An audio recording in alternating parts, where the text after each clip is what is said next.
तज्जयति परम ज्योति समम समस्तैरनंत पर्यायै दर्पण तले विशकला प्रतिफलति पदार्थ मालिका यत्र। श्री पुरुषार्थ सिद्धि उपाय ग्रंथ जी में आचार्य श्री अमृतचंद्र स्वामी जी महाराज गुणव्रत के बारे में बता रहे हैं। 7 शील व्रतों में 3 गुणव्रत और 4 शिक्षा व्रत होते हैं। 3 गुणव्रत में से हमने पहला दिग्व्रत समझ लिया है, 10 दिशाओं की जीवन पर्यंत के लिए गमनागमन की मर्यादा करना। दूसरा देश व्रत हमने समझ लिया है। दिग्व्रत में 10 दिशाओं की जो मर्यादा की है उसके अंदर के क्षेत्र में अल्प क्षेत्र की और सीमित काल के लिए मर्यादा जो करते हैं वह देश व्रत होता है। और इन दोनों व्रतों में मर्यादा क्षेत्र के बाहर की अपेक्षा से उसे पूर्ण अहिंसा का फल प्राप्त होता है। अब आगे तीसरा जो गुण व्रत है अनर्थ दंड व्रत। अनर्थ दंड व्रत के 5 भेद किए गए हैं। उन 5 भेद के बारे में एक एक श्लोक में पृथक पृथक बताया जा रहा है। आज प्रथम भेद अपध्यान और द्वितीय भेद पापोपदेश के बारे में हम समझेंगे। ये जो गुणव्रत हैं ये 5 अणुव्रतों की और विशेष रूप से 5 में भी जो श्रेष्ठ है वह है अहिंसा अणुव्रत। तो अहिंसा की पुष्टि के लिए या अहिंसा को और ज्यादा बढ़ाने के लिए, हिंसा पाप से बचने के लिए ये गुण व्रत उस अहिंसा अणुव्रत की या 5 अणुव्रतों के गुणों में वृद्धि करते हैं, इसलिए गुण व्रत कहलाते हैं। तो हमने दिग्व्रत में देख लिया कि जीवों की हिंसा का परिहार होता है, अहिंसा का पालन होता है। देश व्रत में भी देख लिया। इसी प्रकार से अनर्थ दंड व्रत में भी हम ये बात समझेंगे कि अनर्थ दंड का त्याग करने से अनर्थ दंड व्रत होते हैं। तो इससे किस प्रकार अहिंसा धर्म की गुणों में वृद्धि होती है या हिंसा पाप से किस प्रकार बचते हैं। तो ये अनर्थ दंड का साधारण सा अर्थ है, जैसे शब्द है वैसा ही अर्थ है। अर्थ का मतलब होता है प्रयोजन और अनर्थ का मतलब होता है बिना प्रयोजन वाला कार्य। तो अनर्थ और दंड का मतलब होता है पाप। तो बिना प्रयोजन के कोई भी ऐसा कार्य करना जिससे पाप लगता है वो अनर्थ दंड कहलाता है। और अनर्थ दंड का त्याग करना अनर्थ दंड व्रत कहलाता है। इस प्रकार से अनर्थ दंड जो व्रत हैं तो इसमें 5 प्रकार के 5 पाप माने 5 भेदों में बांटा गया है कि कौन कौन से कार्य करने से बिना प्रयोजन के ही पाप लगता है। तो उन पापों का या उन कार्यों का हम त्याग करें। देखो प्रयोजन उससे कुछ है नहीं और बिना प्रयोजन के ही पाप कमा रहे हैं। तो भैया प्रयोजन के कार्यों में अगर पाप कमाए तब तो एक बार बात जमती है कि भाई ये काम क्यों किया तुमने, इसलिए किया कि हमारा ये प्रयोजन था। हमें भूख लगती है, रोटी खाना है, भोजन करना है, तो भोजन से संबंधित हम कार्य करेंगे, कुछ आजीविका कमाने का भी काम करेंगे या कृषि वगैरह करेंगे, सामग्री लाएंगे, पकाएंगे, खाएंगे। ये तो प्रयोजन है क्योंकि हमें अपनी भूख शांत करना है। दुकान करना या नौकरी करना या खेती करना ये भी प्रयोजन है क्योंकि इससे हमें अपनी आजीविका चलाना है। तो ये हमारा प्रयोजन है, ये सांसारिक प्रयोजन है, मोक्ष मार्ग में उपादेय नहीं है। लेकिन सांसारिक प्रयोजन भी संसारी प्राणी है तो संसार में उसको सांसारिक प्रयोजन भी जरूरी हैं। और जो संसार को त्याग दे मोक्ष मार्गी बन जाए तो इन सारे सांसारिक प्रयोजनों से उसका वास्ता समाप्त हो जाता है। तो यहाँ संसारी जो गृहस्थ हैं, श्रावक हैं, उन्हीं के लिए यहाँ पर बात बताई जा रही है। तो जो प्रयोजन के कार्य हैं उनको त्याग करने की बात नहीं कही है। जो बिना प्रयोजन के जो कार्य हैं वो करते हैं और उसमें जो पाप लगता है तो ऐसे बिना प्रयोजन वाले कार्यों का हम त्याग कर दें तो उतने पाप से या उतनी हिंसा से हम बच सकते हैं। तो ये 5 जो भेद हैं उनके बारे में प्रथम अपध्यान नाम का अनर्थ दंड है के बारे में हम समझते हैं। श्लोक नंबर 141 दोहराएंगे। पापर्धि जय पराजय पापर्धि जय पराजय। संगर पर दार गमन चौर्याध्याय। संगर पर दार गमन चौर्यात्या। न कदाचनापि चिन्त्याः। न कदाचनापि चिन्त्या। पाप फलं केवलं यस्मात्। पाप फलम केवलम यस्मात्। पर घात चोरी जय पराजय। कलह पर स्त्री गमन आदि नहीं सोचो कभी। अपध्यान केवल पाप फल। देखो अपध्यान में क्या है, ध्यान करना माने सोचना, बस सोचना, मन में विचार करते रहते हैं, नाना प्रकार के विचार आते हैं मन में लोगों के, तो वैसा ही चिंतन वैसा ही सोचना जो करते रहते हैं। तो क्या क्या सोचना बिना प्रयोजन के पाप है जिसमें होता है, उसका हम त्याग कर दें। तो ऐसे कुछ नाम इसमें बता दिए हैं। जैसे पहला पापरधी। पापरधी का मतलब होता है शिकार करना। जो शिकारी होते हैं वो शिकार करते हैं, उनके पारधी लोग कहलाते हैं, वो जो शिकार का काम करते हैं। तो उनकी जो क्रिया है शिकार करने की वो पापरधी क्रिया कहलाती है। तो शिकार करना, शिकार करने के बारे में मन में कोई सोचता रहे तो कैसे शिकार किया जाता है, कैसे शिकार करना चाहिए, ये विधि शिकार की अच्छी है, इस तरह का केवल मन में सोच रहे हैं, ना किसी से कुछ कह रहे हैं ना कर रहे हैं। केवल ये अपध्यान क्या होता है, माने खोटा ध्यान कर रहे हैं, चिंतन कर रहे हैं, केवल ऐसा ये है। तो शिकार के बारे में। दूसरा है जय, तीसरा है पराजय। किसी के जीत के बारे में और किसी की हार के बारे में। काहू की धन हानि किसी जय हार न चिंतय, ऐसा 6 डाला में वर्णन आया है। तो कोई जीत जाए और कोई हार जाए, उससे हमारा क्या प्रयोजन है। अपने व्यक्तिगत धर्म की अपेक्षा से यहाँ पर हम विचार करें धर्म आराधना के लिए, तो कौन जीत रहा कौन हार रहा, उससे धर्मात्मा के लिए कोई प्रयोजन नहीं है। एक बार सांसारिक कोई प्रयोजन कोई का हो भी सकता है कि ये जीत जाए तो हमें ये फायदा हो जाएगा, या ये हार जाए तो हमें ये नुकसान हो जाएगा, ऐसा कुछ प्रयोजन किसी व्यक्ति का हो सकता है।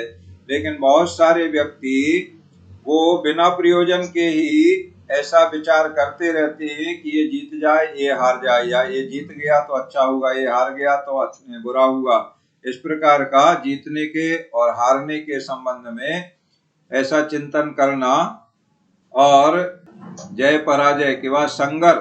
संगर कहलाता है युद्ध या कलह, आपस में लड़ाई झगड़ा करा देना, युद्ध करा देना। कलह तो कैसे किसका युद्ध कैसे हो जाए, तुम ऐसे लड़े, ये ऐसे लड़े, वो ऐसे लड़े, या मैं ऐसे लड़ूंगा या वो ऐसे लड़ता तो अच्छा। बोल कुछ नहीं रहे हैं, केवल मन में ऐसा चिंतन चल रहा है, खोटा ध्यान ऐसा चल रहा है। युद्धर और परदार गमन माने पर स्त्री सेवन के बारे में खोटा ध्यान चल रहा है। और चौर्याद्या चोरी के बारे में। तो इन सब के बारे में बस केवल विचार विचार मन में जो ध्यान चल रहा खोटा ध्यान, वो तो उससे बिना प्रयोजन के ही पाप का बंध होता है। इसलिए इन सभी का कदाचनापि न चिंत्या, कभी भी किसी भी समय चिंतन नहीं करना चाहिए। अगर पाप से बचना है तो इस प्रकार के चिंतन कभी भी किसी भी समय नहीं करना चाहिए। क्यों नहीं करना चाहिए? यस्मात् केवलम पाप फलम, क्योंकि इन अपध्यानों का केवल मात्र पाप ही फल है।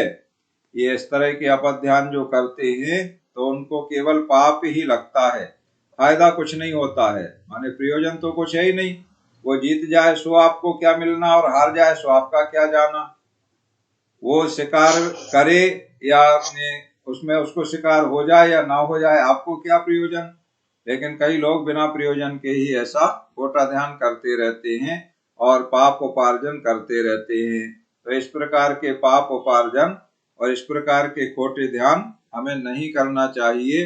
ये अपध्यान त्याग नाम का अनर्थ दंड व्रत कहलाता है। श्लोक दोहराते हैं। पापर्धि जय पराजय संगर पर दार गमन चौर्याद्याय न कदाचनापि चिन्त्याय पाप फलम केवलम यस्मात्। इस प्रकार ये जो ये कार्य बता दिए हैं, शिकार, जीत, हार, युद्ध, कलह, परस्त्री गमन, चोरी, और इससे मिलते जुलते और भी बहुत सारे कार्य हो सकते हैं। यहाँ पर श्लोक की एक मर्यादा रहती है, उतना ही शब्द उसमें समाहित हो सकते हैं। तो इससे मिलते जुलते और भी जो भी पाप के कार्य हैं, तो उन सब पाप कार्यों के बारे में चिंतन नहीं करना चाहिए। ये बात यहाँ हमें समझ लेना है। अब आगे दूसरा, पापोपदेश नाम का अनर्थ दंड होता है। तो पापोपदेश का त्याग करना पापोपदेश अनर्थ दंड त्याग नाम का व्रत कहलाता है। श्लोक दोहराते हैं। विद्या वाणिज्यमसि विद्या वाणिज्यमसि कृषि सेवा शिल्प जीवनाम पुंसाम कृषि सेवा शिल्प जीविनां पुंसां पापोपदेश दानम पापोपदेश दानम् कदाचिदपि नैव वक्तव्यम् कदाचिदपि नैव वक्तव्यम् विद्या वाणिज्य लेखन कृषि सेवक सुशिल्पी नरों को पापोपदेश कभी नहीं देना निरंतर पाप हो। देखो, पहले अपध्यान नाम के अनर्थ दंड में केवल मन में खोटा विचार, मन में चिंतवन चल रहा था। अब यहाँ पर पापोपदेश में क्या है, अकेला चिंतवन नहीं है, इसमें दूसरे को बोल करके बताना, उपदेश देना। इसमें शब्द भी आ गए, सामने एक व्यक्ति भी आ गया है।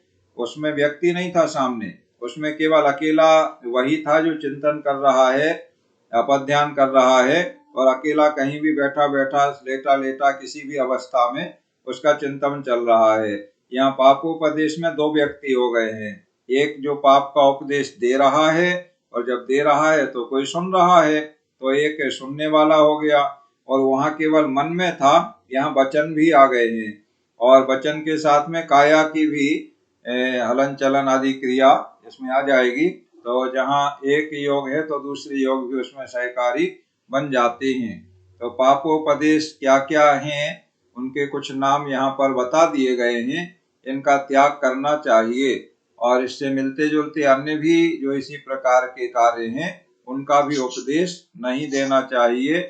विशेष बात यह है कि जिस कार्य में भी पाप होता है वो उसका उपदेश दूसरे को नहीं देना चाहिए। तो क्या क्या कार्य हैं देखें। विद्या, विद्या मतलब जो ज्ञान विद्या वगैरह का आदान प्रदान होता है। वाणिज्य माने व्यापार का कार्य होता है। मसी होता है लिखने का काम, लेखन कला। और कृषि खेती होती है। सेवा कहलाता है नौकरी वगैरह करना। और शिल्प कहलाता है कारीगरी के कार्य।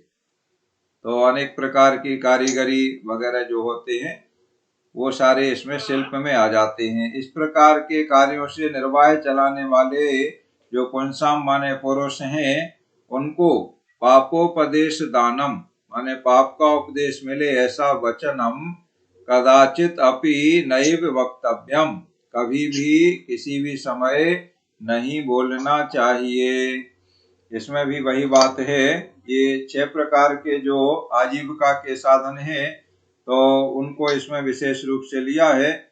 जो युग के आदि में ऋषभ देव ने अपने राज्यकाल के दौरान अपनी प्रजा को जो उपदेश दिया था, वो कार्य यहाँ पर विशेष रूप से लिए गए हैं। आजीविका के 6 आजीविका उसमें माने गए हैं, असी, मसी, कृषि, विद्या, वाणिज्य, शिल्प।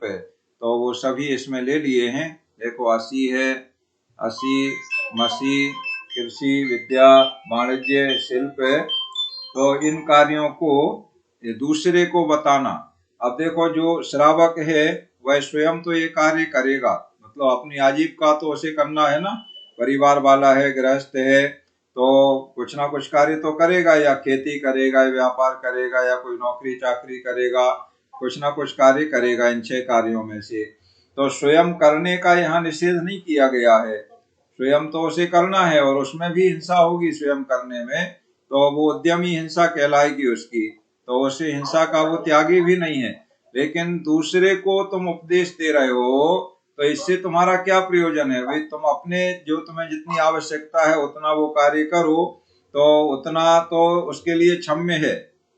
लेकिन दूसरे को उपदेश दे रहे हो, सिखा रहे हो, तो ये चीज क्षम्य नहीं है। ये व्यर्थ का तुम बिना प्रयोजन का पाप कर रहे हो, इसलिए बिना प्रयोजन के जो ये कार्य हैं इनका दूसरे को उपदेश देने का, इसका त्याग कर देना चाहिए। इससे क्या होगा, आप उसको सिखा रहे हो तो वह भी करेगा, और वो अपनी इच्छा से करे तो आपका योगदान तो उसमें नहीं रहेगा। अगर आपने सिखाया है, बताया है, उपदेश दिया है, तो वो जो पाप कमाएगा इन कार्यों को करके, उसमें आपकी भी भागीदारी हो जाएगी, इसलिए आपको पाप लग रहा है।